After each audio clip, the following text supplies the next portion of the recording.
téléspectateurs, bienvenue sur Profine TV, dans le cadre de la 13e édition Sommet international de la finance qui est organisé par le groupe Croissance, la Banque de la République d'Haïti et le Centre de facilitation des investissements CFI. Le panel que nous allons gagner, c'est un panel qui va parler de financement des ODD pour le développement d'Haïti. Nous gagnons avec nous sur le plateau M. Duo Chemassé, nous gagnons avec nous M.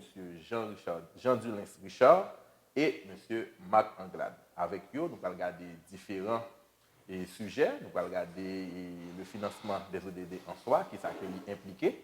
Nous allons regarder tout le double défi d'Haïti, celui d'être un PMA, pays moins avancé, et aussi celui d'être un petit État insulaire en développement, ça aurait les pieds.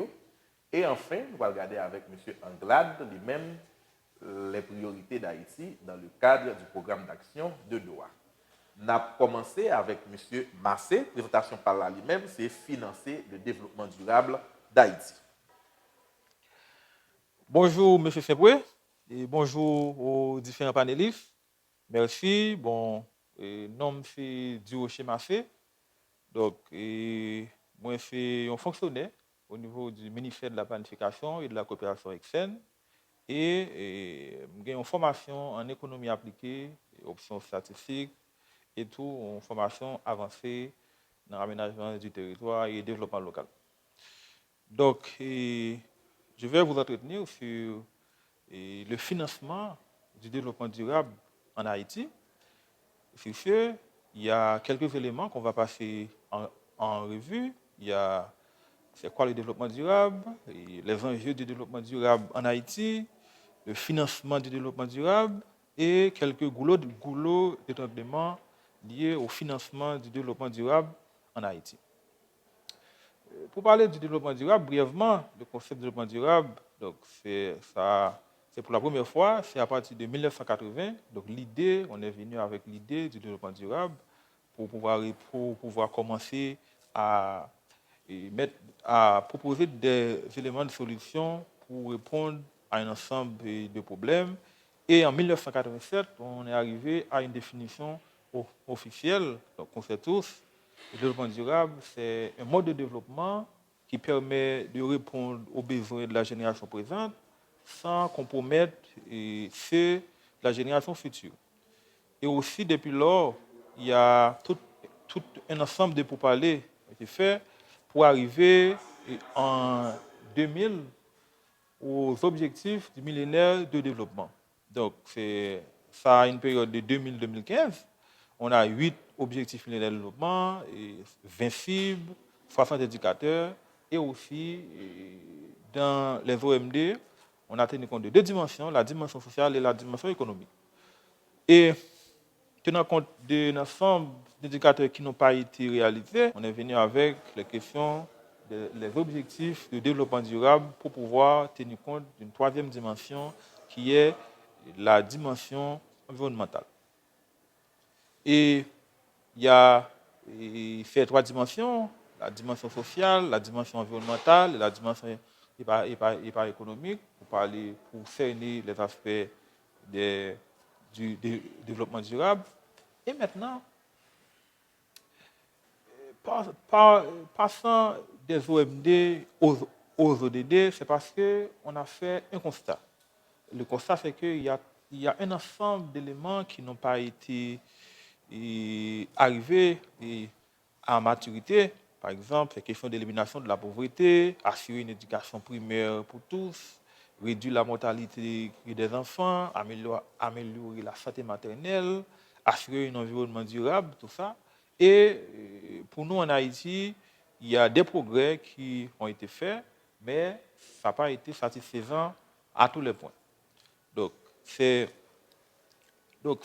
par rapport aux différents éléments qui n'ont pas été atteints qu'on est venu avec les ODD pour pouvoir résoudre un ensemble, pour pouvoir aborder un ensemble de défis. Par exemple, il y a un ensemble de défis qui est la réduction significative de la pauvreté, la création d'emplois durables et décents, l'éducation de qualité et alphabétisation, cette question d'intégration des femmes, pour la protection de l'environnement, adaptation au changement climatique.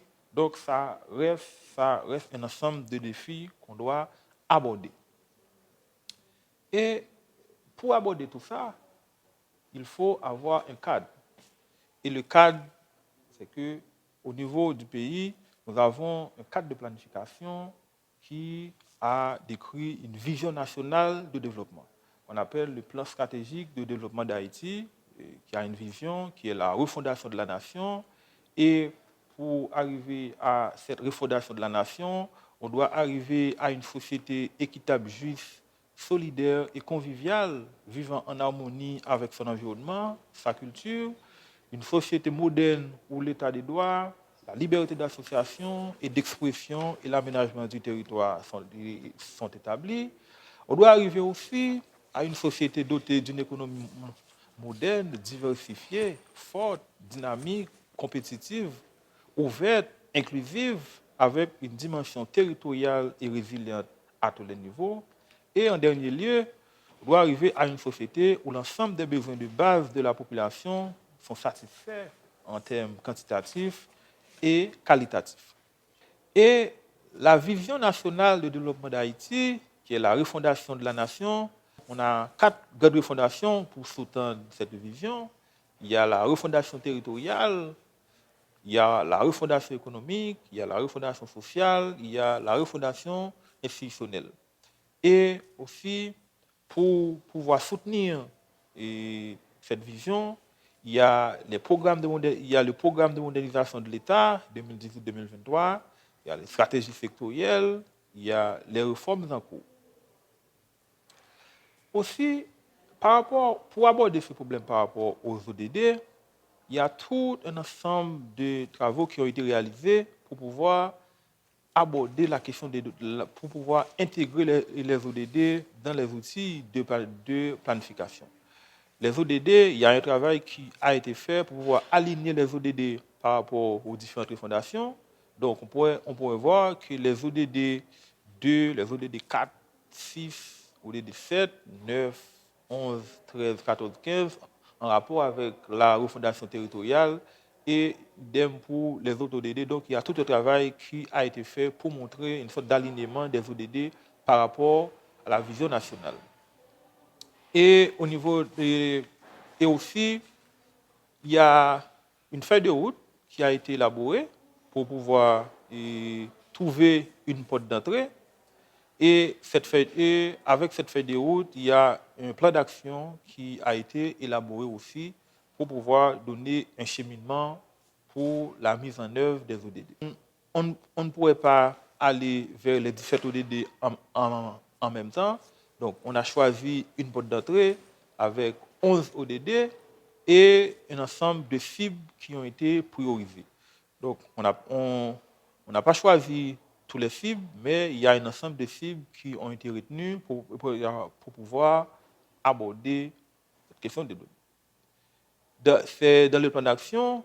Dans le plan d'action de la feuille de route, il y a 5 dimensions. Il y a la première dimension, c'est un cadre de gouvernance, la mise en œuvre pour pouvoir formaliser, c'est pour renforcer le cadre institutionnel de pilotage qui existe. Il y a la dimension sensibilisation, il y a la dimension communication et plaidoyer, il y a la dimension intégration des ODD dans la planification, la programmation et la budgétisation. Et la dernière dimension, c'est le renforcement du système de gestion de l'information, de suivi et de l'évaluation, car vous savez tous, on doit avoir des données disponibles pour pouvoir mieux se renseigner sur les ODD. Dans le processus de nationalisation des ODD, on pourrait dire pourquoi on a fait choix de 11 ODD pour commencer et on n'a pas fait choix de 17. Et pourquoi on a choisi 11, on n'a pas fait choix de 2. C'est pour dire qu'il y a une sorte de transversabilité.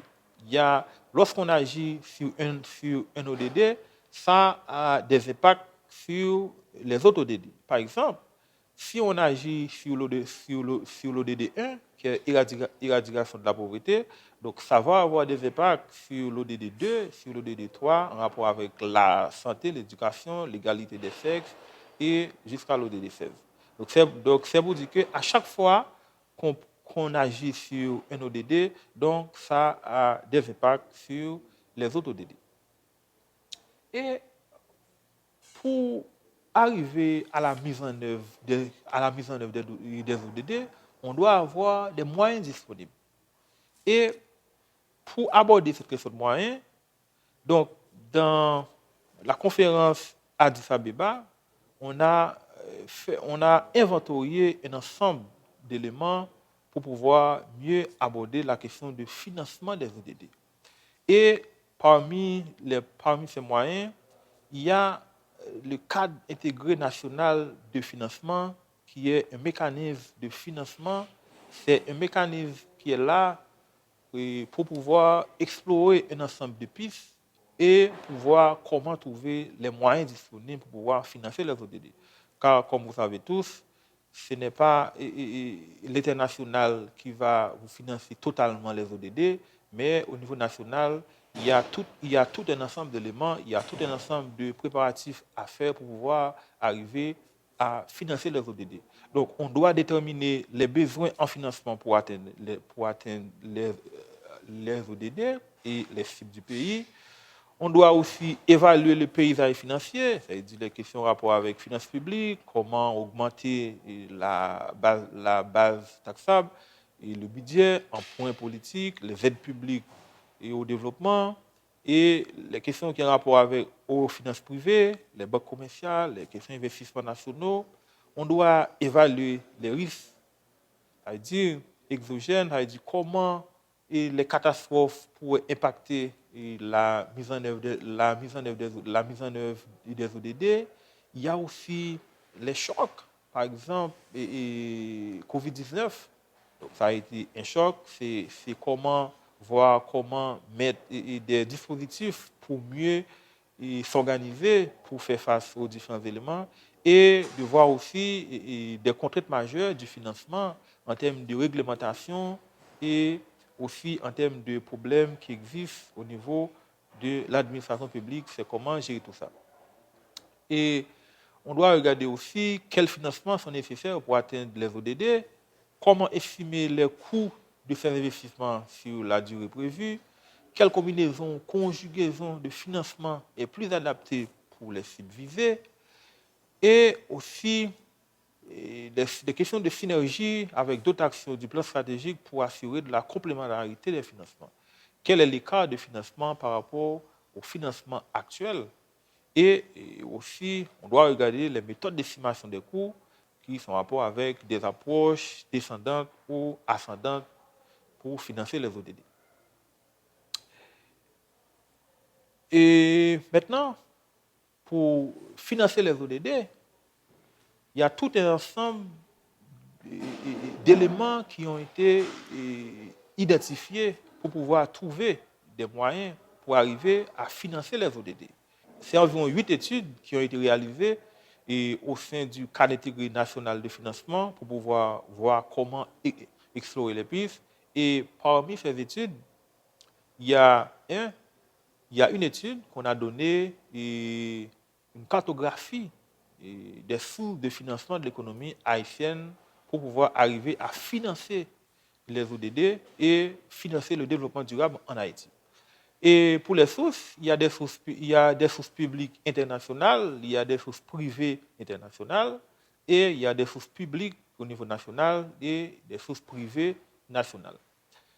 Pour les sources publiques internationales, il y a les aides publiques au développement, les emprunts publics et garanties publiques, les prêts bilatéraux et multilatéraux, les fonds issus de la coopération sud-sud, les fonds climatiques et les fonds fiduciaires et programmes verticaux. Et pour les sources privées internationales, il y a les investissements directs étrangers, il y a les investissements de portefeuille, il y a la responsabilité sociétale des entreprises, il y a des transferts de fonds au niveau des migrants. Maintenant, on va regarder quelques éléments en ce qui a trait aux sources publiques nationales et par des financements. Il y a le gouvernement et l'administration publique, à savoir les recettes fiscales, l'augmentation des recettes fiscales, les impôts directs, les impôts indirects, les questions de droits de douane, et les apports des collectivités territoriales la Banque de la République d'Haïti, ce qui a trait au fonds allègement de la dette intérieure, les emprunts. Il y a aussi partenariat public-privé et aussi il y a les recettes économiques et maritimes. En ce qui a trait aux ressources publiques, donc au niveau privé, il y a épargne des ménages, il y a les épargnes entreprises, il y a les institutions financières, qui sont les banques commerciales, les investissements privés, pour ne citer que cela. Maintenant, il y a, pour arriver à financer le développement durable, il y a quelques goulots d'étranglement qu'on doit identifier et voir comment agir là-dessus. Pour arriver à financer les ODD, on doit accélérer le processus de mise en œuvre du programme de modernisation de l'État, donc 2018-2023. Il y a aussi l'accélération du processus d'actualisation des lois cadres au niveau de l'administration publique. C'est pour pouvoir rendre mieux adapter l'administration publique par rapport au contexte actuel. On doit poursuivre les éléments de réforme au niveau des finances publiques et de la gouvernance économique. Il y a la commission de réforme des finances publiques qui est en train de conduire pas mal d'efforts et pas mal de réformes au niveau de la fonction publique. On doit combler les vides institutionnels des trois pouvoirs pour arriver à mieux aborder la question du financement des ODD. On doit aussi doter l'administration publique des lois réglementaires cohérentes. On doit doter le secteur des politiques publiques cohérentes à la vision nationale de développement, car si on ne dispose pas des politiques publiques, donc c'est un peu difficile d'arriver à la vision nationale. Et on doit doter le pays d'une politique publique en matière de sécurité, et on doit aussi promouvoir la recherche et l'innovation. Et comme élément de perspective par rapport à tout ça, car il y a tout un ensemble de réformes qui est en train d'être fait. Par exemple, il y a au niveau de la fiscalité. Donc, dernièrement là, il y a le ministère de l'économie et des finances qui a lancé la consultation sur le code fiscal. Il y a des efforts qui sont en train d'être faits au niveau de la douane. Et il y a des efforts aussi qui sont en train d'être faits au niveau pour mieux pour mettre des balises pour aborder la question de corruption. Et il y a aussi tout un ensemble d'autres actions qui sont en train de poser. Par exemple, il y a des questions en rapport avec la promotion et la protection sociale et des politiques. Il y a tout un ensemble d'actions qui sont en train d'être réalisées. Il y a au niveau de l'éducation aussi. Donc pour arriver à mieux financer les ODD, on doit avoir un renforcement des mécanismes de contrôle existants. Le mécanisme existe déjà, mais on doit aller vers un renforcement. On doit avoir une appropriation effective des choix nationaux priorisés, c'est-à-dire une sorte de continuité au niveau des choix priorisés. On doit avoir un engagement sincère de tous les acteurs. On doit avoir un regard sur les lois par rapport aux normes ISO, donc, et par exemple aux normes commerciales. On doit aussi disposer d'une stratégie de communication et de financement efficace. Par exemple, il y a certains endroits du pays, quelqu'un pourrait ne pas savoir, lorsqu'on parle d'ODD, ne sait pas ce que c'est les ODD. Et aussi, pour arriver à financer les ODD, financer le développement durable, donc tout ça passe par ce qu'on appelle la modernisation de l'État haïtien. Donc si on n'arrive pas à moderniser cet État, donc c'est un peu difficile d'atteindre les cibles qui ont été fixées au niveau des 17 ODD priorisés. Donc c'est juste pour dire que le financement des ODD, ça demande beaucoup. Il y a tout un ensemble de travail qui sont en train d'être faits, mais on doit accélérer avec ces différents mécanismes pour pouvoir arriver à un financement effectif pour pouvoir financer les ODD et financer le développement durable en Haïti. Donc, merci. Donc, ce sont ces éléments que j'ai à vous parler, mais je reste disponible pour les éléments de questions et d'autres éléments d'éclaircissement sur cette présentation. Merci. Merci beaucoup, M. Massé. Et là, on a fait place à M. Jean-Dulens Richard, dans le cadre de présentation lui-même, qui va parler nous de double défi que Haïti gagne, de par statut de PMA et statut de petit État insulaire, c'est pieds, en anglais on dit SIDS. Donc, M. Richard, pour votre présentation, et puis après, nous sommes capables de faire un petit échange autour de différentes présentations qui sont faites. Bonsoir, M. Saint-Pré. Je dis bonsoir aux panélistes qui partagent le plateau avec moi cet après-midi. Je suis Jean Dulens Richard, directeur de la coopération externe du ministère de la Planification et de la coopération externe et également professeur de politique publique, spécialiste en gestion de projets publics. Je remercie chaleureusement Profin pour m'avoir invité à cet événement qui déjà depuis quelques années aujourd'hui fait tâche d'huile dans la réalité socio-économique et financière d'Haïti.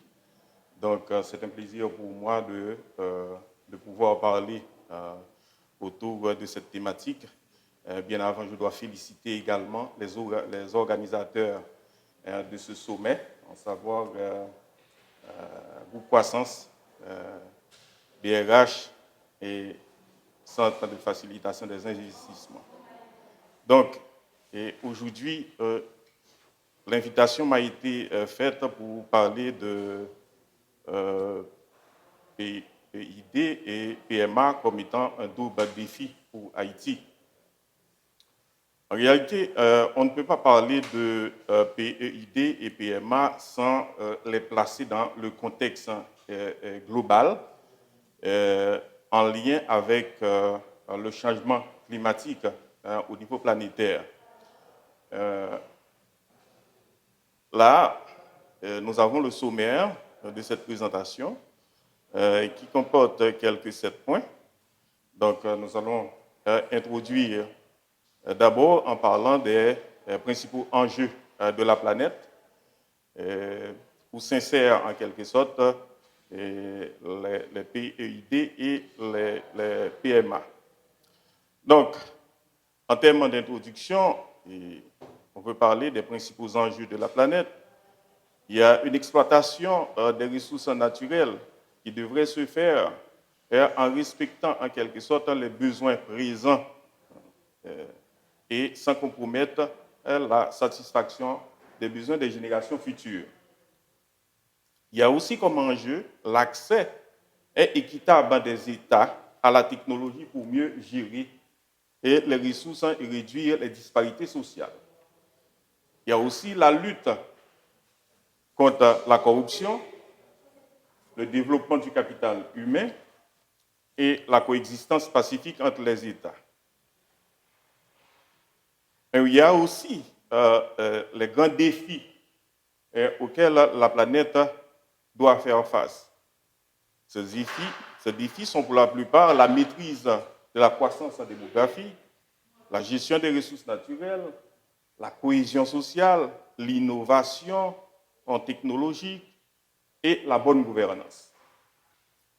Maintenant, il faut comprendre que aujourd'hui, on n'est plus dans l'équilibre traditionnel au niveau économique, à savoir l'équilibre de l'offre et de la demande. Aujourd'hui, on est dans un contexte où l'on parle d'éco-capitalisme. Donc, l'éco-capitalisme, ça veut dire qu'il faut rechercher un nouvel équilibre, un équilibre global entre 3 grands enjeux: le social, l'économique et l'environnement. Et justement,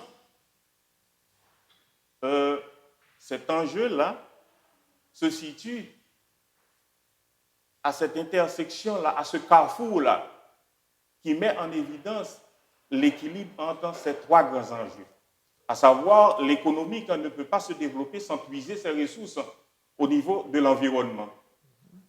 L'économie qui ne peut pas se développer sans tenir compte des besoins au niveau du capital humain. Donc là, il faut rechercher cet équilibre entre l'économie qui devrait être viable et qui doit être également durable, suivant les ressources qu'il puise au niveau de l'environnement et suivant également les ressources en termes de capital humain. Donc là,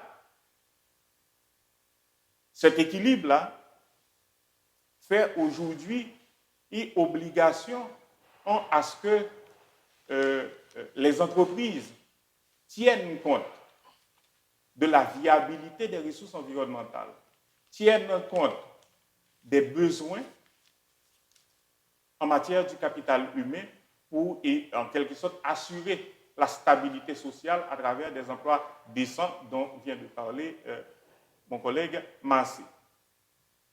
Donc, de là viennent de nouveaux paradigmes. Il faut concilier l'économie, l'environnemental et le social, car cela traduit en quelque sorte, cela met en évidence la survie de la planète. Donc, il est inconcevable aujourd'hui de parler de l'un sans l'autre. Aujourd'hui, c'est un tout. Il faut voir l'économique à travers l'environnemental et à travers le social. Économie et écologie, c'est ça en quelque sorte le thème principal du sommet, de la 13e édition du sommet international de la finance. Réchauffement climatique, global warming, augmentation des températures de l'air et au niveau des océans. Donc, on a utilisé depuis le XXe siècle pour faire référence en quelque sorte aux activités humaines, industrielles, forestières, agricoles, qui émettent généralement des gaz à effet de serre. Toujours les grands paradigmes. On a là les 7 gaz à effet de serre, le CH4, le méthane, le CO2 et d'autres. Changement climatique, c'est véritablement les pressions exercées sur les ressources naturelles en raison de l'explosion démographique et également en raison des réponses du marché face à une demande croissante de biens et de services. Le changement climatique, c'est le déséquilibre au niveau de la planète dont souffrent de manière disproportionnée différents États chacun suivant son niveau de développement. L'émission des gaz à effet de serre a des conséquences que l'on ressent aujourd'hui. C'est de fortes chaleurs, la sécheresse, de longues sécheresses, inondations, perte de la biodiversité. Donc, tout cela vient en quelque sorte de l'énergie fossile, c'est-à-dire le charbon, le pétrole, le gaz naturel, que généralement qui sont utilisés de façon effrénée au niveau des pays industriels et des pays également émergents. Il y a aussi l'abattage des forêts qui constitue également une source, une cause majeure du changement climatique. Maintenant, ce qu'il faut comprendre, c'est que le réchauffement climatique n'a pas de frontières. Le réchauffement climatique, c'est global. Ça part certainement des pays industrialisés, des pays émergents, et ça couvre en quelque sorte la planète. Donc, quelle compréhension qu'il faut avoir du réchauffement climatique et du changement climatique, c'est qu'il faut tenir compte de son étendue et par la suite pour pouvoir prendre des mesures de mitigation et ensuite essayer de s'adapter au changement climatique et en fin de compte augmenter la résilience des États face au changement climatique et au réchauffement climatique.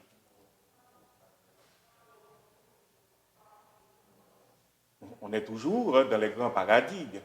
Maintenant, si on est dans une situation de déséquilibre au niveau de la planète et à cause du changement climatique et toutes les conséquences qu'il engendre, donc il faut comprendre et il faut adopter de nouvelles mesures. Donc, ainsi, on est venu avec le développement durable. Développement durable, c'est quoi?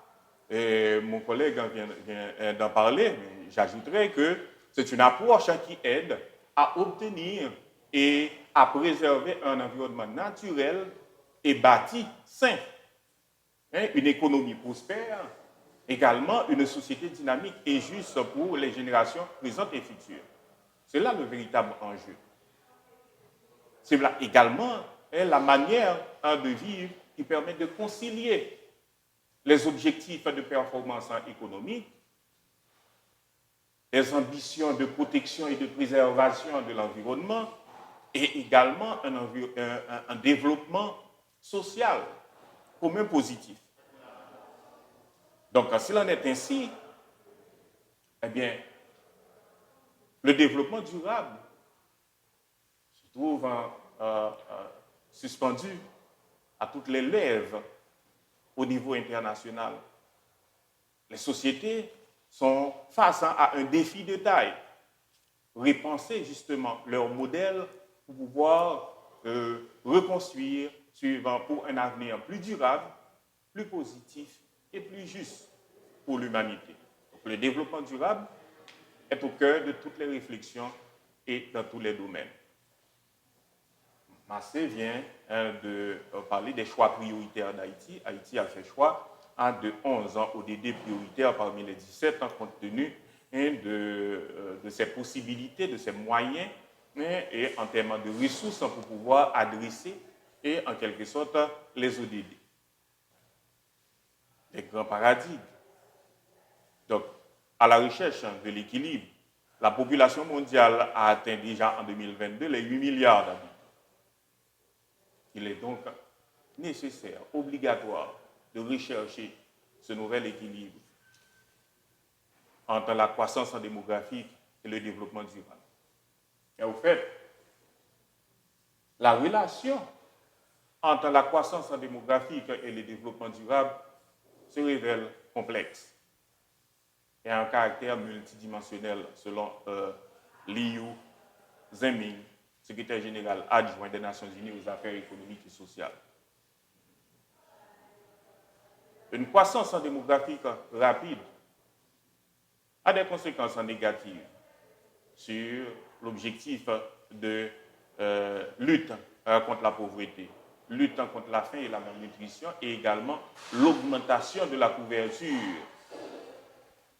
de santé et d'éducation. Par contre, si on arrive à faire des progrès au niveau de certains ODD tels que la santé, l'éducation, l'égalité des sexes, donc on peut en quelque sorte en contribuer et à réduire les niveaux de fécondité et ralentir la croissance démographique. Donc là, on peut par la suite faire référence au cas d'Haïti, par exemple, qui se trouve à ce niveau-là et qu'on va le voir tout à l'heure au niveau des pays PEID et des PMA. Voici la classification des niveaux de développement économique. On a ici les pays industrialisés, on a les pays émergents, on a les pays les moins avancés, on a les pays aidés, les petits États insulaires en développement, et où se trouve Haïti à l'intersection des PMA et des PEID. Donc c'est Haïti fait partie à la fois de PMA et fait partie aussi des PID. Donc les rapports de force sur le plan géopolitique, suivant la configuration du monde, font que certaines régions souffrent plus que d'autres, ou du moins payent un lourd tribut par rapport aux autres pays industrialisés et émergents qui sont mieux armés pour pouvoir faire face au changement climatique. Un petit État insulaire en développement dont fait partie Haïti. Quelles sont les caractéristiques des PIED? Les PIED sont tous exposés aux catastrophes naturelles et écologiques. Et ils font tous face à des problèmes de moyens pour pouvoir se redresser suite à des désastres naturels. Ils sont au nombre de ceux, comme je viens de le dire, qui contribuent le moins au changement climatique. Par contre, ils sont de ceux qui souffrent le plus les effets de ce phénomène. Les PIED ont des ressources limitées en termes d'eau douce, eau de consommation. Et ils produisent également une quantité croissante de déchets qu'ils ont du mal à gérer, à évacuer pour pouvoir protéger leur milieu ambiant. Les PIED subissent de plein fouet une pression excessive sur leur environnement, les ressources côtières et marines. Les PIED aussi disposent comme richesse leur biodiversité. La biodiversité au niveau des PIED revêt une importance capitale pour leurs moyens d'existence. Il faut comprendre aussi que les effets des changements climatiques frappent de plein fouet les PIED par rapport à leur position.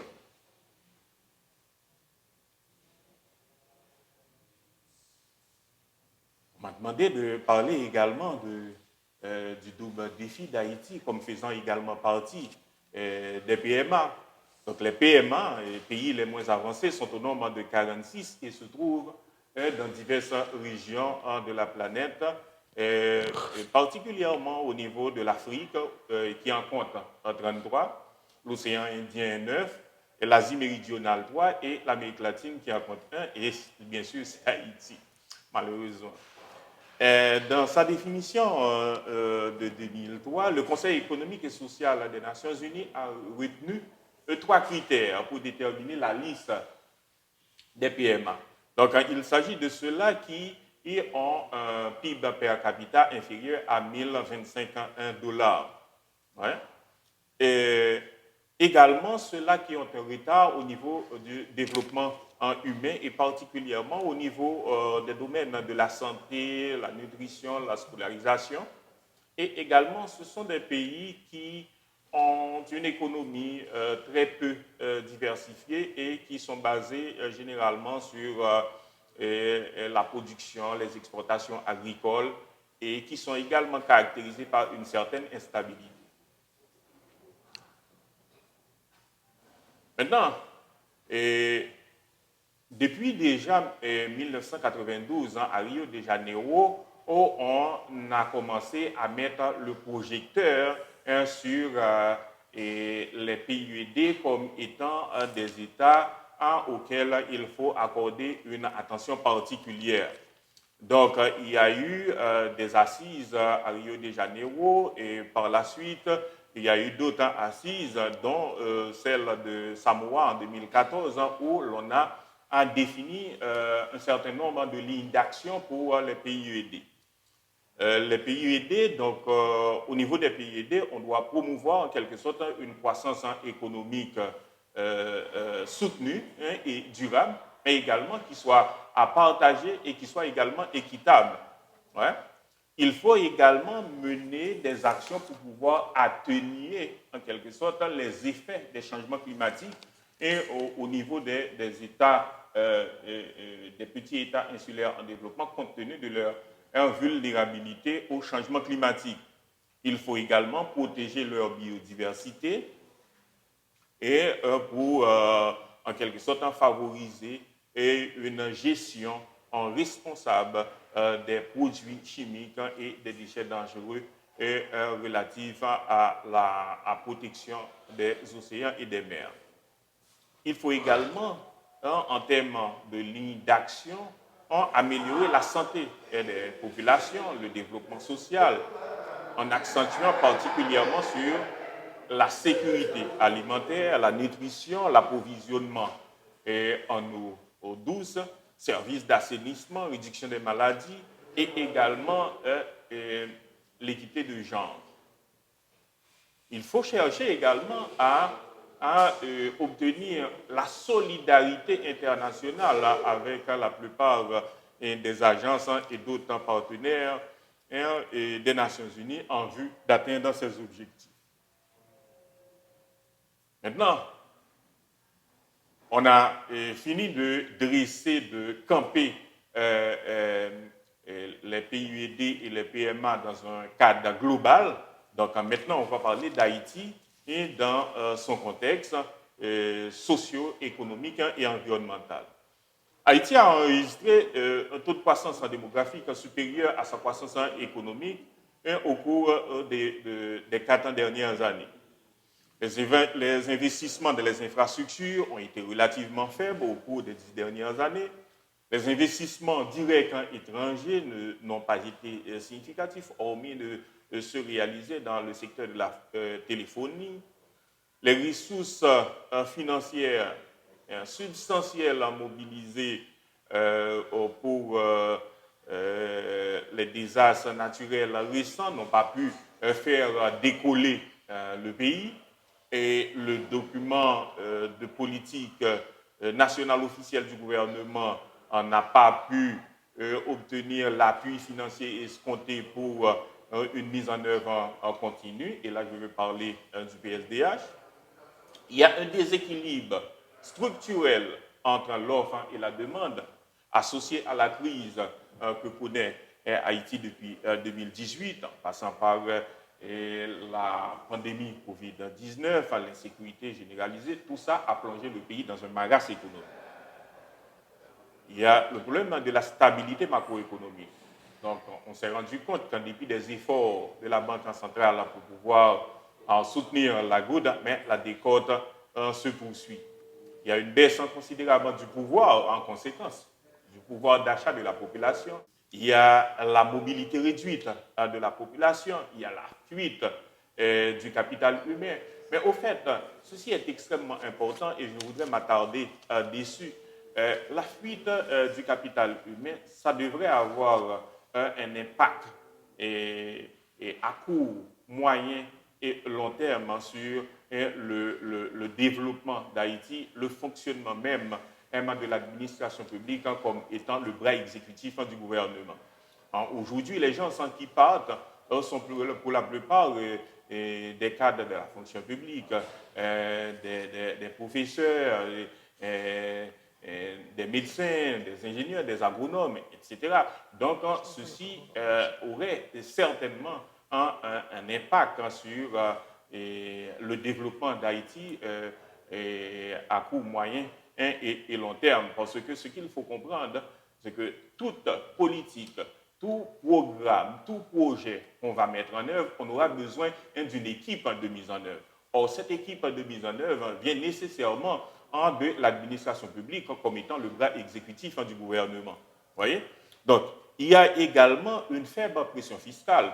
Donc, on ne peut pas véritablement engager un processus de développement avec un taux de pression fiscale aussi faible qui soit inférieur à 10%. Okay? C'est le plus bas au niveau de la région. Voyez? Il y a une forte vulnérabilité aux risques de catastrophes naturelles. Ce que l'on a aujourd'hui, ce sur quoi l'on peut compter, ce sont les transferts de la diaspora qui représentent la principale source de devises pour l'économie nationale. Nous avons un taux de couverture forestière de l'ordre de 2%. Donc, ce qui fait peur par rapport au changement climatique. Quelques indicateurs. En 2021, Haïti est frappé par un tremblement de terre de magnitude de 7,2 et qui a entraîné des pertes de l'ordre de 2 milliards de dollars américains au niveau du PIB. Le pays a enregistré au cours de ces 4 dernières années un taux de croissance en moyen de moins 2%, selon IHS. Haïti a un taux de croissance démographique de 1,24% selon la Banque mondiale. Aujourd'hui, le taux d'inflation a atteint les 49,3%. Un taux d'échange, ça a évolué au jour le jour.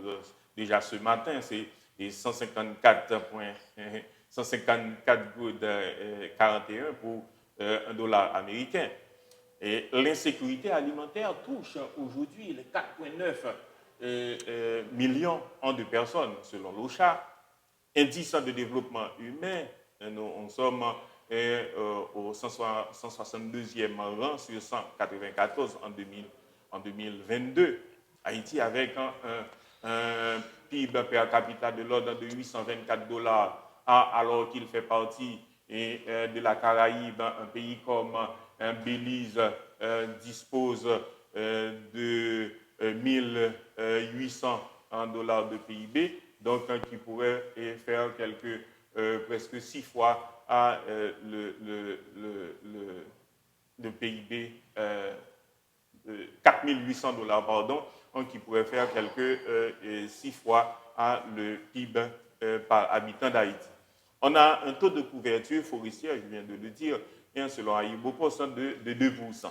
Donc, ce qui montre en quelque sorte le niveau de vulnérabilité d'Haïti suivant en ce contexte général.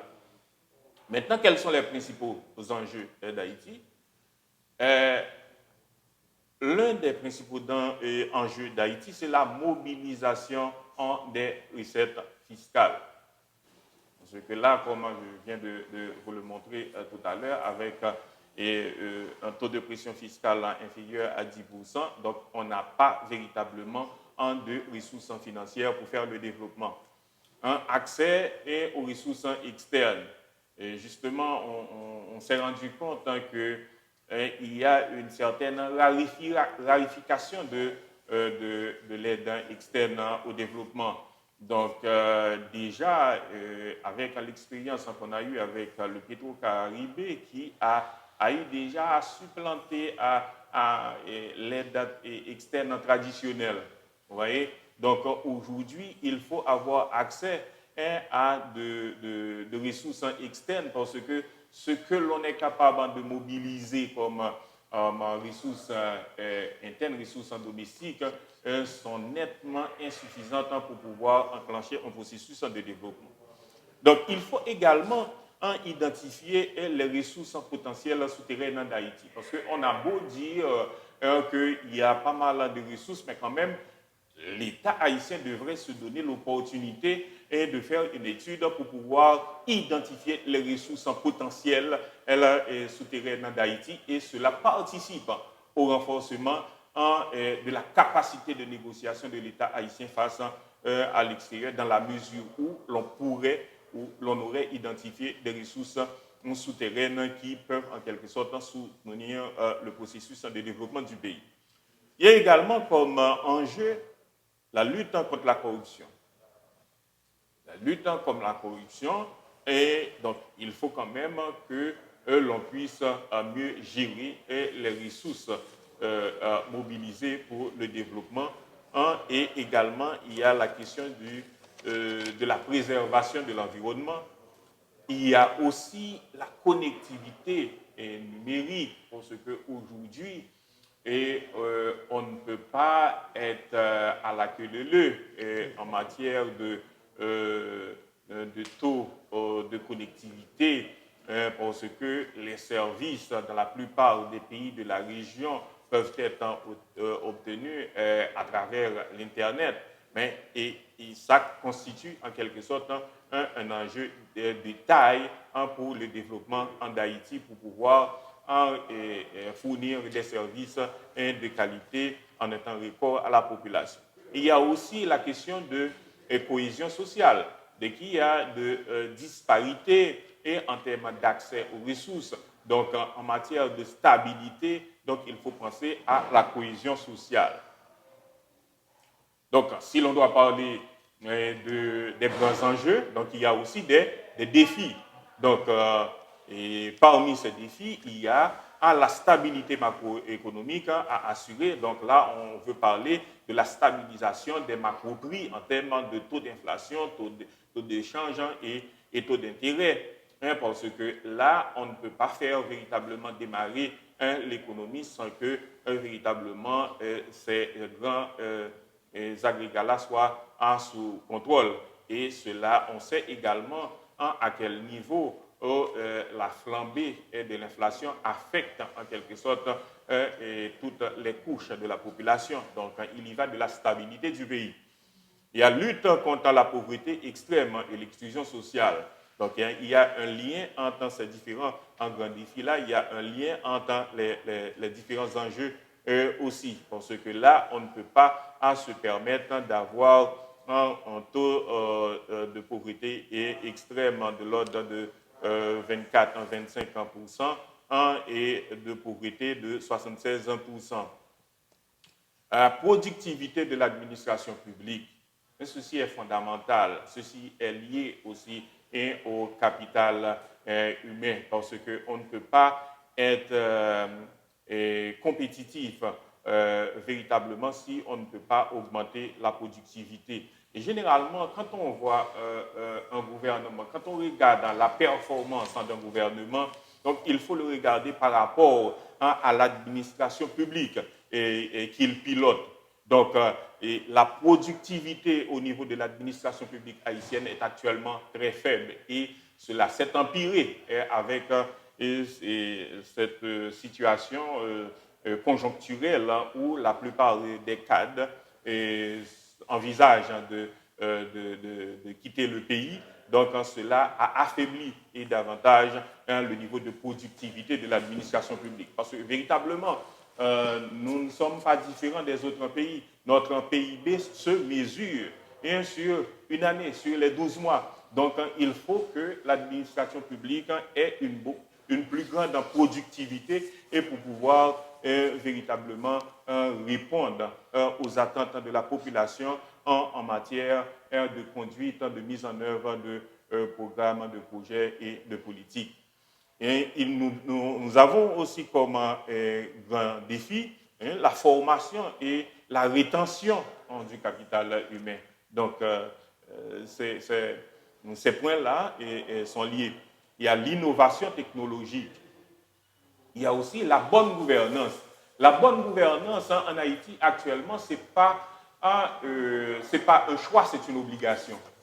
C'est une obligation parce qu'on a besoin de restaurer la confiance. Donc, pour pouvoir restaurer la confiance, il faut faire montre d'une nouvelle manière de faire en matière de la gestion de la chose publique. Vous voyez? Maintenant, action prioritaire par rapport aux enjeux, par rapport aux défis. Donc, il y a des actions à entreprendre. Et nous pensons qu'aujourd'hui, il faut penser à la construction d'un nouveau leadership. Un nouveau leadership pour faire quoi? Pour pouvoir rétablir la confiance dans l'État, privilégier l'intérêt général et faire un démarrage à double vitesse en remettant en place l'ossature de l'État, lancement des grands projets sur le terrain pour relancer l'économie et redonner l'espoir à la population, parce qu'aujourd'hui, l'État s'est complètement affaibli.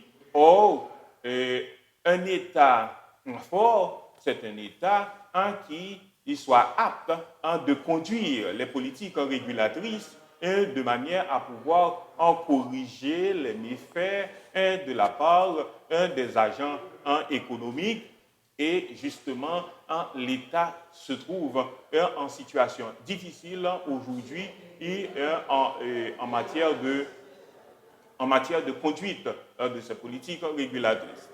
Donc, au fait, par rapport à la situation actuelle de ce pays, et où beaucoup de jeunes partent, mais aujourd'hui, il faut penser à relancer l'économie. Relancer l'économie, c'est entreprendre un ensemble de projets pour pouvoir faciliter la création d'emplois. Et quand je parle ici de création d'emplois, de lancer de grands projets, donc je veux parler de projets disposant de grands budgets, de projets disposant ou bien s'étalant sur plusieurs années, de 2 à 5 ans par exemple, qui pourraient en quelque sorte lancer véritablement l'économie.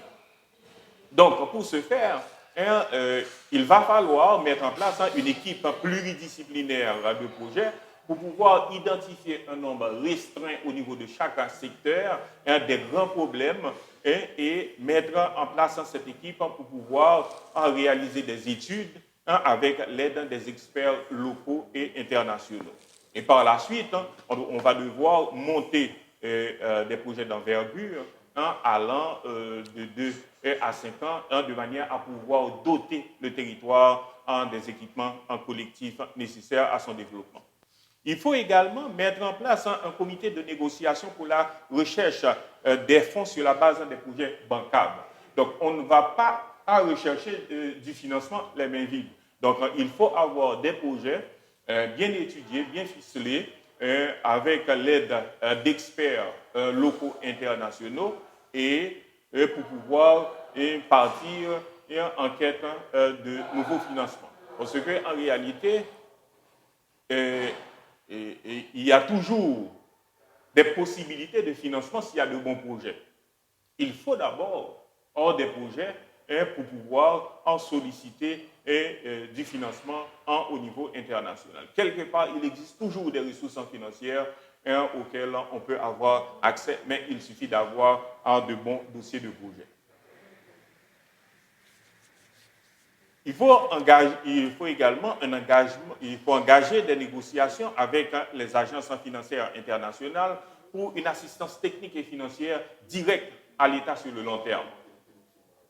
Et là encore, je dois faire référence à la question du capital humain, à la question de la faible productivité au niveau de l'administration publique.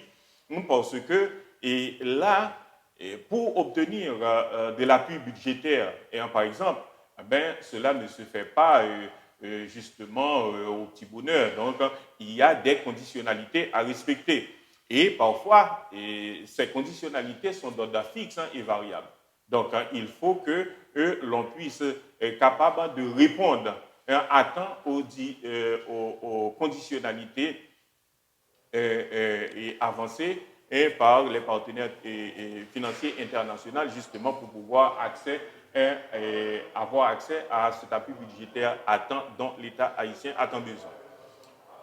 Recherche exploratoire pour l'identification des ressources en potentiel souterraines, ça, j'insiste là-dessus, et parce que, au fait, c'est de bonne guerre si l'on a une perception que l'on dispose des ressources potentielles souterraines, que l'on puisse mener des études exploratoires pour pouvoir les identifier et envisager la possibilité de les mettre à profit. Il faut également une position proactive à l'égard du changement climatique, parce que le changement climatique est un fait réel, ce n'est pas quelque chose qui va nous épargner. Donc, que l'on soit pauvre, que l'on soit riche, on est exposé au changement climatique et à la dégradation de l'environnement suite à ces changements. En termes de conclusion, donc, je pense que pour sortir de cette situation calamiteuse, les autorités haïtiennes doivent faire montre d'une grande crédibilité face aux partenaires techniques et financiers internationaux.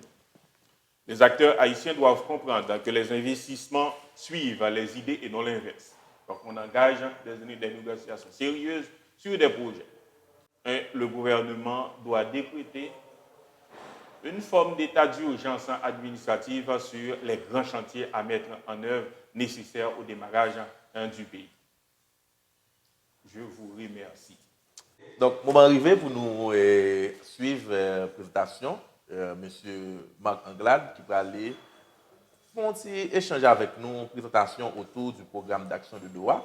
Nous connaissons qu'il était présent Qatar dans le cadre de la 5e édition et de la conférence des Nations Unies sur les pays les moins avancés, ça aurait les LDC 5 en anglais, PMA 5. Monsieur Anglade. Eh bien, je dis merci d'abord de m'avoir invité. Merci pour tout le monde qui a attendu. Merci, M. Saint-Pré. Bonjour aux autres panélistes. Et bonjour à tout le monde qui a attendu et profil. Dans ça, je pense que c'est une très bonne occasion pour nous faire un petit échange sur les programmes d'action de Doha, qui sont programmes assez importants qui concernent ensemble des pays qui rentrent dans la catégorie pays moins avancés. Et très rapidement, m'a dit que le programme d'action de Doha, s'il concernait ensemble PMA, n'a permis rapidement et dit que, premièrement, la catégorie de PMA après un long processus de discussion, d'échange, a été établi officiellement par l'Assemblée générale des Nations Unies en 1971. 3 critères, je ne vais pas rentrer dans les critères, il y a un panéliste qui a déjà parlé de ces critères-là, c'est le faible niveau de vie, un retard au niveau du développement humain. Je rappelle que niveau de vie, retard de humain en général, ça se base sur des indices composites et où rentrent certains autres facteurs, indicateurs extrêmement importants. La vulnérabilité économique, et là je dois dire qu'au niveau de la vulnérabilité économique, c'est le fait aussi pour l'ensemble des PMA d'avoir une économie qui est uniquement comprend certaines branches d'activité non diversifiées avec des problèmes de structure extrêmement importantes et d'articulation au niveau des branches d'activité. Et pour bien saisir, comprendre la dynamique mondiale actuelle, je vais dire tout simplement que l'expression PMA rassemble actuellement, à partir des critères de 2023, de 2003 qu'on vient de dénoncer, 46 pays contre 25 pays lors de sa création. Je souligne ça pour dire que ce n'est pas uniquement avoir un ensemble de grands programmes cadres, type programme d'action de Doha, type ODD, type etc., type cadre de Sendai ou l'accord sur les petits États insulaires avec ou sans littoral de Savoie, qu'on va sortir de la catégorie de PMA. Ça, je veux le fixer d'entrée de jeu. Parce qu'effectivement, qu'est-ce qui se passe? On n'est pas dans un environnement international où tout se passe de manière linéaire. Les conjonctures apportent des problèmes et les pays font face à des avancées et à des reculs. Actuellement, tous les pays qu'on appelle PMA font face à ce que j'appelle des vulnérabilités multidimensionnelles et asymétriques. Et ces vulnérabilités-là sont aggravées par les crises en cascade au niveau mondial. Crise en cascade au niveau mondial, qui n'a pas parlé de pandémie, qui n'a pas parlé de guerre en Ukraine, qui n'a pas parlé de problèmes indo-pacifiques, etc. Tout ça, on ne tenait pas que certains sur les coûts, par exemple. En Haïti, on subit les coûts de transport liés à la pandémie, liés à la guerre, etc., liés au choc qu'on a au niveau mondial. Sans compter que les aléas et catastrophes, les aléas et les catastrophes sont beaucoup plus nombreux maintenant en raison des changements climatiques. Et là, vivre ça en Haïti, on classe ça en Haïti, changement climatique a affecté un volume bagaille dans le pays. Et ça entraîne bien sûr des chocs alimentaires, des chocs énergétiques et financiers. Quand je dis choc énergétique, je parle tant au niveau d'énergie type électrique, etc., mais aussi d'approvisionnement en hydrocarbures en général. nous tout avons une crise gaz dans le pays là, hein, et qui est extrêmement important que nous connaissons et ressortons clair. Donc, catégorie existante depuis 1971, on a des conférences sur les PMA depuis 1971. Quand M. Saint-Pré, dans son introduction, a dit PMA 5, eh bien c'est exactement ça, on était à la 5e conférence. Est-ce que les autres conférences avant ont apporté des solutions? On a doute, puisqu'on est passé de la création d'une vingtaine à 46 pays maintenant. Donc, en fait, on a beaucoup de programmes liés à différentes conférences. On a le nouvel agenda urbain, on a l'accord de Paris, on a l'accord de Sendai pour la réduction des catastrophes, la voie des modalités d'action accélérée pour les petits États insulaires en développement, qu'ils soient avec littoral ou sans littoral. On a la Convention 4 des Nations Unies sur les changements climatiques, on a les ODD, on a la Convention sur la diversité biologique. On a un tas de conventions, dont la Convention des Nations Unies sur la lutte contre la désertification des pays gravement touchés par la sécheresse. Mais, en général, le grand problème, ce sont les moyens concrets d'action qui font cruellement défaut. Parce que le problème qu'il y a, c'est que quand on a l'ensemble de ces programmes-là, c'est extrêmement bien d'avoir des objectifs et des cibles. Les objectifs et les cibles existent. Mais c'est quelles sont les ressources, quels sont les moyens concrets qu'on va mettre en œuvre. Quand je dis les moyens, les ressources concrètes qu'on va mettre en œuvre, je ne parle pas uniquement de finances. Les finances constituent un point majeur, mais il faut regarder aussi les autres ressources. Quelles sont les articulations, l'architecture de l'administration publique? En Haïti, on a toute une architecture de l'administration publique qui est à refaire. Quelles sont les procédures en œuvre au niveau des institutions? Qu'est-ce qu'on a au niveau de ressources humaines pour mener ces programmes-là? Et bien sûr, avec quelles ressources financières? Avec quelles ressources financières? Et ça, c'est fondamental au niveau des réflexions qu'on mène quand on parle de développement, quand on parle de reclassement au niveau des pays moins avancés. On m'excuse encore une fois, je n'aime pas le mot graduation et je pense que le terme reclassement qu'on utilise convient beaucoup plus à ce qu'on parle quand on parle de la catégorie des pays les moins avancés. Le programme d'action de droit dans tout ça. Et laissez-moi dire que, premièrement, c'est un programme qui a été adopté par l'Assemblée générale des Nations unies le 1er avril 2022. Bon, pour ceux et celles qui veulent aller peut-être visiter cette résolution-là, c'est la résolution 76/258. En fait, c'est un programme qui retient 6 grands axes de travail. Et là, M. Saint-Pré est membre de Profine, spectateur, téléspectateur, et ces 6 axes-là, ce ne sont pas des axes définis uniquement par des experts. Il y a eu un bilan du programme précédent, le programme d'action d'Istanbul, où l'ensemble des PMA, avec les autres partenaires, se sont mis ensemble pour regarder quels sont les axes importants et essentiels pour eux comme PMA. C'est-à-dire que ce ne sont pas des axes qui ont été pensés par des experts en dehors de la réalité que vivent les PMA, mais ça a été pensé par les membres de cette catégorie eux-mêmes.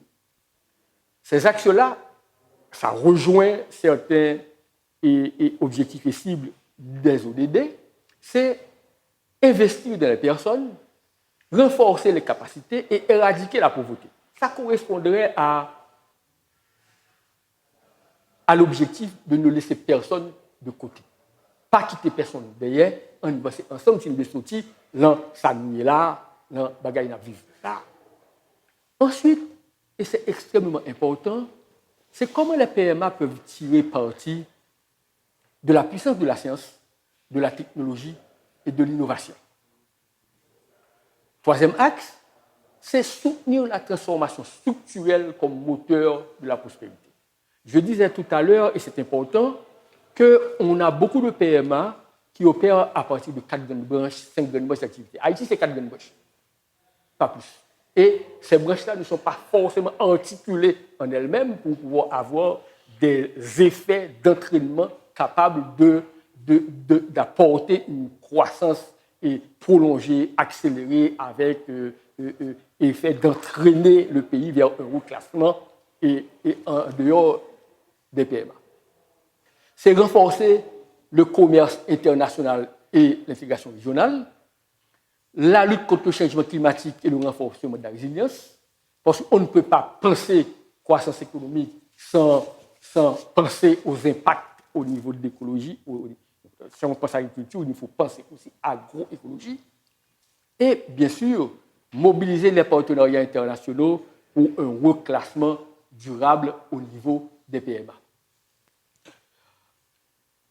Et la deuxième partie, au niveau du programme d'action de Doha, s'est tenue à Doha. Je disais tout à l'heure que la première partie, qui était l'adoption du programme, s'est faite au niveau de l'Assemblée générale des Nations unies à New York, en avril 2022. Et maintenant, la deuxième partie, qui est une partie fondamentale. Elle s'est tenue du 5 au 9 mars 2023 sur les programmes, les voies et les moyens. Parce qu'en général, c'est ce qui manque au niveau de ces grands programmes-là où on fixe des objectifs et des cibles, et on ne regarde pas comment il faut décliner ces programmes et quelles sont les voies et moyens pour pouvoir atteindre ces objectifs, ces cibles-là. Donc, cette deuxième partie tenue à Doha prend en compte les programmes, les voies et moyens, et aussi regarde comment exploiter pleinement le potentiel des pays les moins avancés pour qu'ils puissent progresser sur cette voie dite de la prospérité. Donc, comment on a fait? Où est-ce qu'on a là-dedans?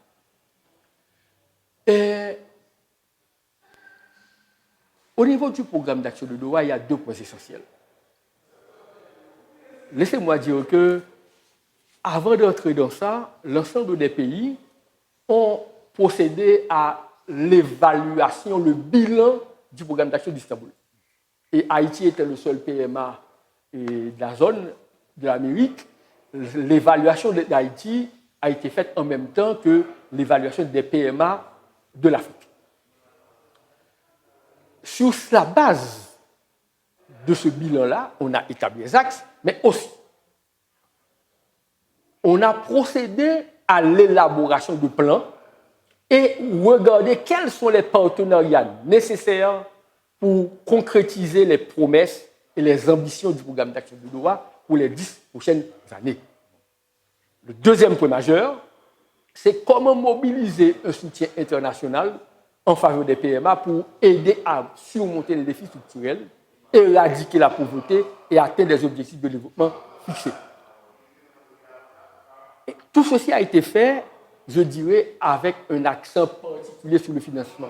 Parce que on parle beaucoup d'aide publique au développement, on parle d'investissement direct étranger, mais l'architecture financière internationale actuelle ne peut pas apporter ce qu'attendent les PMA pour sortir de leur classement. Et les grands enjeux actuels au niveau international font que les pays développés, les pays émergents, captent quasiment tous les flux de coopération, tous les flux financiers au niveau de la scène internationale. Pas guetté en pile encore pour PMA, contrairement à ce qu'a dit en général. Donc, l'accent particulier sur le financement est extrêmement important. Le secrétaire général des Nations Unies a même employé un terme fort. Comment réformer les institutions de Bretton Woods? pour pouvoir maintenant voir comment le financement aussi peut aller vers ces maillons faibles de la communauté internationale que constituent les PMA. Donc, la question centrale que vous m'avez posée, M. Sempré, c'est Haïti et le DPOA, Haïti et le programme d'action de Doha. Quelles devraient être les priorités d'Haïti? Et là, je pense qu'il faut qu'on précise de manière très claire et pour tous les acteurs que le programme d'action de Doha est une opportunité. Le programme d'action de Doha est un cadre. Dans notre situation actuelle d'instabilité politique, de la faillite du modèle économique, qu'on ne peut plus pâtir, qu'on ne peut plus penser à améliorer la productivité, il faut repenser le modèle économique. Dans l'état actuel de délabrement des institutions nationales, l'insécurité que nous vivons tous au quotidien et les multiples défis qui se posent notamment dans ce contexte de crise et de risques qui s'entremêlent, de crise en cascade que nous vivons, comment les PMA, comment Haïti peut effectivement tirer parti de ce programme d'action de Doha. Moi, je pense qu'il faut être clair. Il faut être pragmatique, il faut être réaliste. Le programme d'action de Doha, c'est une opportunité. On peut la saisir, on peut la rater. On peut en tirer parti, mais on peut, comme le programme d'action d'Istanbul, passer complètement à côté. Ce qu'il nous faut comprendre, pour tirer parti effectivement du programme d'action de Doha, la seule possibilité qui existe, c'est la combinaison maximale entre une vision nationale que nous autres Haïtiens, nous élaborons, une stratégie nationale et ce programme d'action. C'est comment avoir cette combinaison maximale, c'est comment articuler vision nationale, stratégie nationale et ce programme d'action. Sinon, on va passer à côté. C'est comme les ODD. Si on n'a pas des ODD nationaux, on n'a pas d'ODD. On n'a pas de priorité. On n'a pas de priorité. Les ODD doivent être des ODD nationaux. Quels sont les ODD haïtiens? Le programme d'action de Doha restera un cadre. Ça restera une opportunité à saisir. Mais on pourra la saisir si on a une vision nationale pour ce pays, on a une stratégie nationale qu'on intègre. Donc il faut intégrer le programme d'action de Doha dans une stratégie nationale pour pouvoir en tirer parti. Donc il nous faut l'appropriation du programme et l'appropriation des moyens. À Doha, on a eu plusieurs forums. Délégation officielle, forum des jeunes, forum des parlementaires, forum du secteur privé, où à Doha, on a eu beaucoup d'investisseurs privés, beaucoup de grandes compagnies internationales avec qui les différentes délégations de PMA, le secteur privé d'Haïti, a discuté avec les autres segments du secteur privé de différents pays. À Doha, le secteur privé a rencontré la Chambre de commerce et d'industrie du Qatar, la Banque de développement du Qatar. Donc, le problème, c'est comment approprier ces programmes et ces moyens-là. Et ça, c'est fondamental. Donc, pour moi, la grande priorité, c'est comment intégrer le programme de Doha dans une vision nationale et dans une stratégie nationale. Et par là étant, acter pour la transformation structurelle et la systématisation des chaînes de valeur. On n'en sortira pas si on ne pense pas au niveau des chaînes de valeur, si on ne pense pas comment baisser le niveau de fragilité. On vient au niveau du secrétariat technique du CAI de conduire une étude sur la fragilité, une analyse sur la fragilité du pays. Comment baisser ce niveau de fragilité? Parce que ce qu'on oublie souvent, c'est que Haïti, c'est l'intersection de PMA, de petits États insulaires avec littoral, mais aussi c'est un État fragile. Nous faisons partie du groupe des États fragiles parce que nous sommes un État fragile. Un État dans lequel la puissance publique, les pouvoirs publics n'arrivent pas à donner le fondamental, l'essentiel à la population haïtienne. Donc, ensuite, bien sûr, en termes de priorité, il nous faut faire face au changement climatique et investir pour la protection de notre environnement et pour une agriculture durable. Ensuite, attirer les investissements directs étrangers et aller vers l'amélioration de la formation et s'approprier de l'université en ligne créée par le programme d'action de Doha pour les PMA. Et là encore, pour bénéficier de cette université en ligne, tant pour les programmes courts, les programmes longs, niveau maîtrise du doctorat, il faut avoir la capacité nécessaire pour bénéficier de cette université en ligne-là.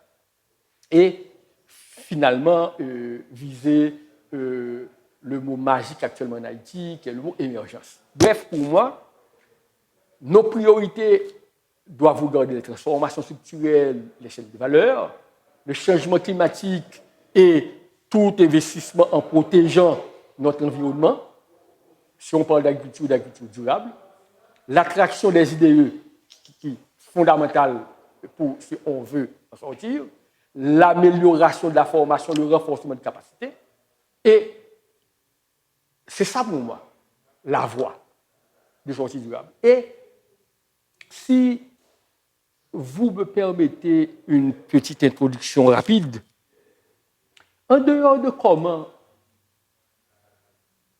on va approprier ce programme de Doha, comment on va mettre en place une vision nationale, une stratégie nationale.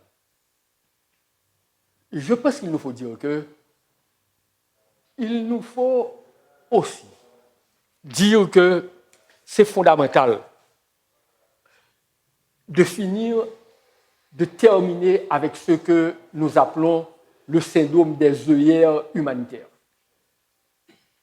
Les œillères humanitaires, c'est quoi? C'est comment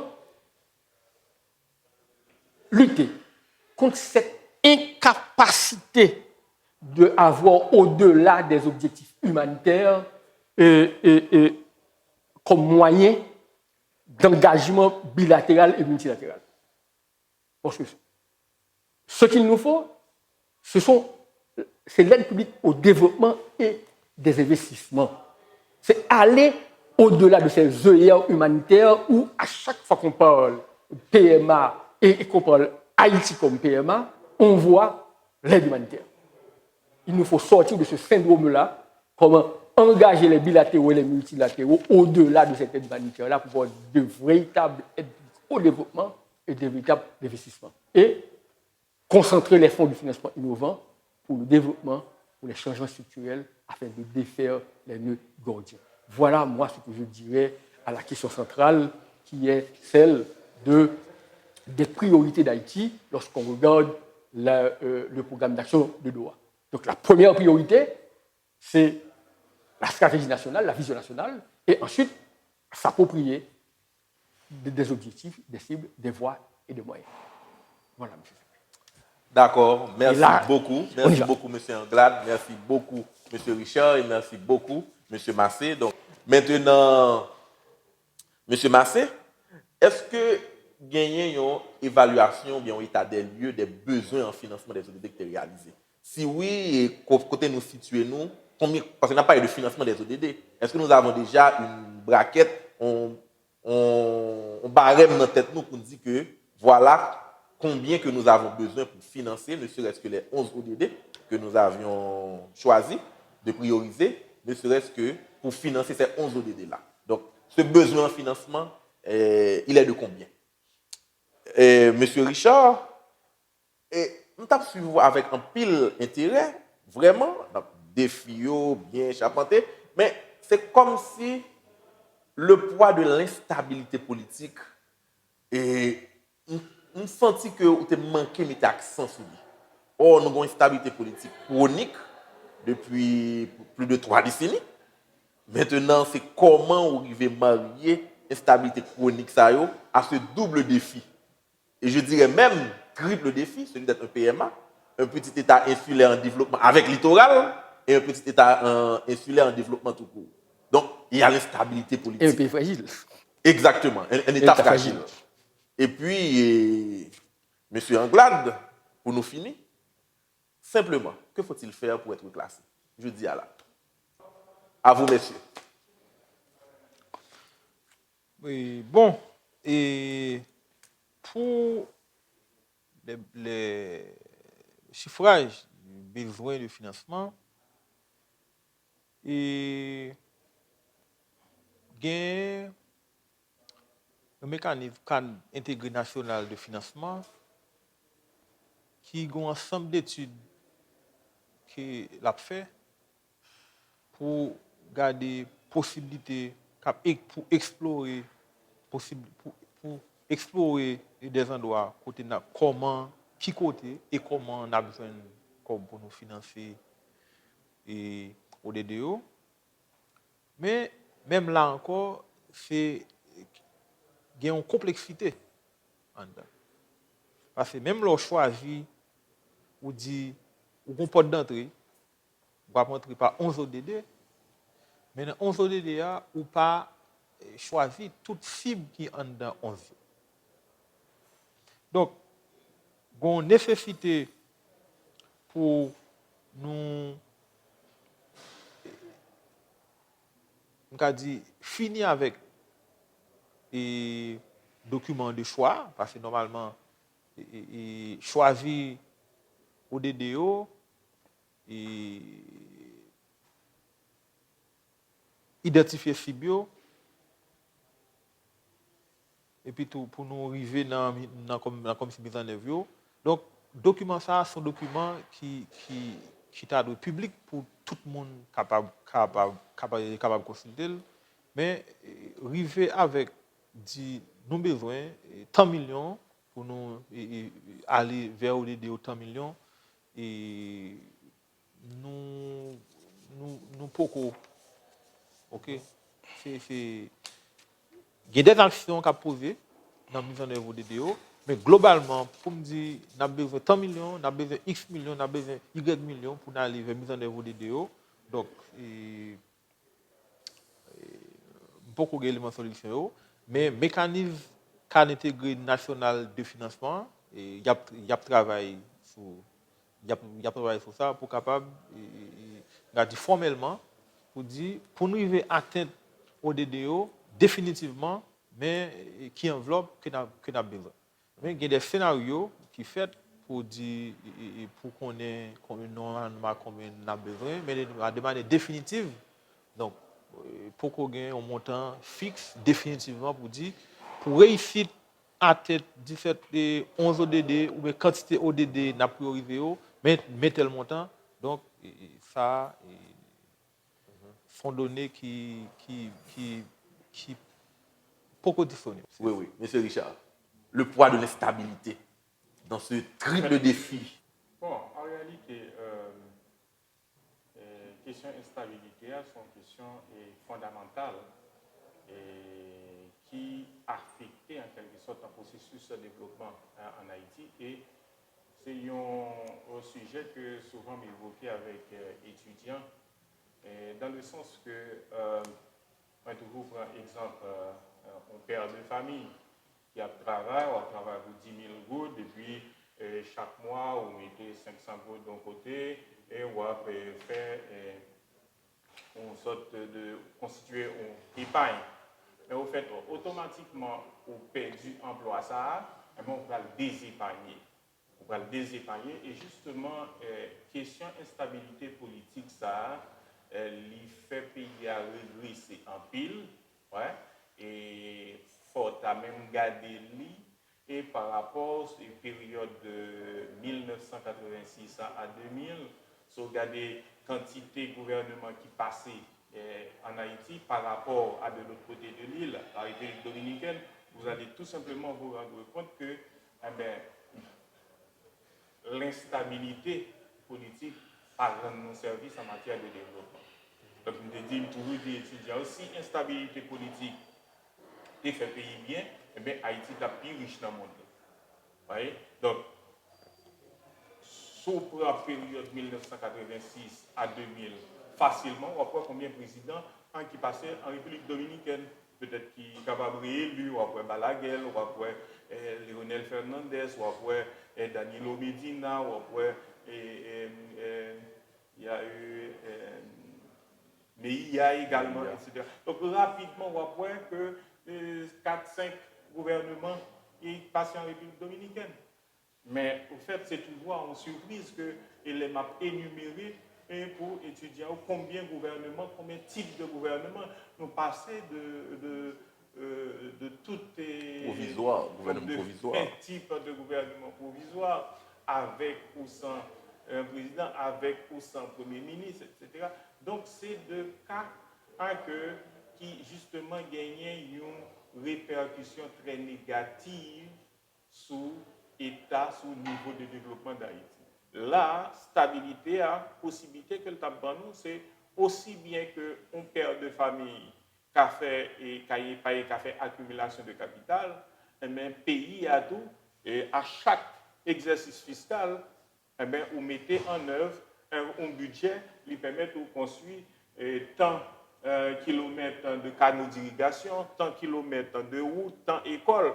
Donc, au prochain exercice fiscal, donc on va engager de nouvelles ressources pour construire d'autres dispensaires, d'autres systèmes d'adduction d'eau potable de manière successive.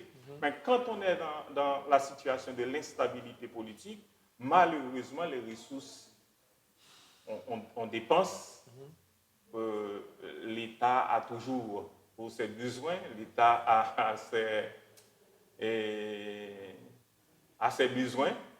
Donc, mais généralement, on n'est pas arrivé à faire accroître les ressources de l'investissement. Parce que c'est les ressources d'investissement même qui a créé richesse, qui a diminué et la disparité sociale. Donc, si vous ne pas créer plus de richesse, donc vous ne pas distribuer plus de richesse, pas gagner une répartition de richesse. Donc, et dans ce cadre-là, le monde continue à faire. Donc, vous gagnez une croissance démographique pendant ce temps de l'autre côté et vous pas gagner une croissance économique pour faire l'équilibre. Donc, voilà ce qui résulte en quelque sorte en pauvreté et extrême pauvreté. Et puis tension sociale. Tension sociale, évidemment. Il y a plus de bouche, moins se manger. Et moins se manger, définitivement. Yeah, donc, c'est ça la réalité. Donc, effectivement, je ne vais pas rentrer dans le fond question instabilité politique, mais normalement, c'est une donne en Haïti qui véritablement affecte nous en pile en matière de développement et en matière d'indices de développement humain. Donc, ce n'est pas sans raison que nous sommes en position 262e et plus. Tout à fait, tout à fait. Et là, on a fini sur une note plus ou moins positive avec M. Anglade. Que faut-il faire pour nous reclasser pays qui est dans la catégorie PMA depuis 1971? Bon, je vais reprendre un petit peu ce que j'avais dit comme priorité. Ma proposition est très simple. Le premier axe fondamental du programme d'action de Doha, c'est investir dans les personnes et parité personnelle, etc. Ça sous-entend beaucoup de création d'emplois pour les jeunes, etc., quand on développe. Mais ça dépend de la qualité de l'emploi. Ça dépend, comme en matière de finance, ça dépend de la qualité du financement qu'on a. Est-ce que juste créer 25 capables de là, les types de ça fini? Mon auto même saleté, c'est la qualité de l'emploi. Est-ce que l'emploi durable, est-ce que l'emploi mais non côté. Et ça sont pis-aller pour qu'il y ait mobile, mais pis-aller ça a marché s'il accompagné un bail de fondamental fait, un bail transversal fait. Pour moi-même, pour nous reclasser, il faut avoir cette transformation structurelle de l'économie. Il faut changer les gens économiques construits là, parce que le modèle économique a failli. Vous parlez de instabilité politique. Nous avons une instabilité politique récurrente. Il y a des pays qui produisent instabilité politique, puis une nouvelle stabilité, puis passer d'une étape à l'autre. Les Dagons du Sud-Est asiatique, ils ont fait coup d'État, puis là, il y a là pour prendre l'autre palier. Instabilité politique, là, il crée un autre palier de stabilité politique. Nous-mêmes, l'instabilité politique, nous est là, il est récurrent et il fait les mêmes progrès qu'on a fait en matière d'OMD, d'ODD, signes de mesure, et en matière d'OMD, d'ODD. Ils font, on peut dire. Et vous voulez parler de scolarisation pour nous, juste regarder ça, insécurité en fait là, instabilité politique en fait là, il faut un paquet de gens qui sont scolarisés, et là, caillou. Nous devons taux de scolarisation ça, il baisse. Et nous avons continué dans différents secteurs comme ça. Et ça pour nous faire pour le classement. Pour le classement, pour moi-même, c'est avoir des priorités très claires. Transformation sociale de l'économie, chaîne de valeur, et protection de l'environnement, donc ce n'est pas l'agriculture, agroécologie. Mais il faut pas 15, il faut pas 16. Parce qu'on ne peut pas bien financer 15 priorités, 11 priorités, 16 priorités. Déjà, je tendance à dire, si nous avons 11 priorités, nous avons 15 priorités, nous n'avons pas de priorités. Or, il faut des priorités claires, des objectifs clairs par priorité, des cibles claires, et c'est le sort qu'a parlé de financement ça pour reclasser le pays. Et encore une fois, il faut une vision nationale. Il faut une vision nationale qui fait l'objet de certains consensus. On peut prendre des exemples historiques. Chili a un gros gourmet entre la dictature de Pinochet et la guérilla, mais il y a un accord pour les investissements directs étrangers. Qui fait un pays? Donc, il nous faut un minimum de cohésion pour une stratégie, une vision nationale. Qui stratégie bien, qui vision bien, et comment on y est dans le cadre de stratégie ça. Parce que le DPOA, comme les ODD, ils font une stratégie nationale. C'est des cadres. C'est des cadres. Pour financer un cadre, il faut une stratégie nationale. Et moi, je joue une masse en même temps, pas je ne sais pas. Et lui, bien poser problème cadre de financement. Mais, et c'est ça que tu parlais avant du PSDH, c'est parce que si vous n'avez pas un plan stratégique, si vous n'avez pas une stratégie nationale, vous ne pouvez pas faire ODD. Vous ne pouvez pas faire ODD. Parce que situation spécifique au pays, pas situation spécifique l'autre là, il n'a pas de même cadre pour tout le monde. Il faut une appropriation nationale. L'appropriation nationale qu'a fait uniquement dans le cadre de stratégie nationale, ou plan stratégique national qui a décliné clairement, ça m'a fait aujourd'hui là. Et c'est là ça qu'a fait. Et c'est là ça qui a posé problème à la question posée. Non, c'est là ça qui a posé le classement. C'est ce entre-lac-là. C'est ces relations entre différents branches d'activité. Architecture, ça pour nous mettre dans le cadre de stratégie pour nous côté. Autrement, on va faire 50 ans encore PMA, ou pas plein de classe. Je ne suis pas pessimiste, non. Je suis très optimiste. Je dis que faut nous Allah, nous sortir là-dedans. Voilà. Tout à fait. Merci beaucoup, messieurs. Voilà qui conclut ce panel sur le financement des ODD pour le développement d'Haïti. Merci beaucoup, messieurs, c'est un plaisir. À très bientôt.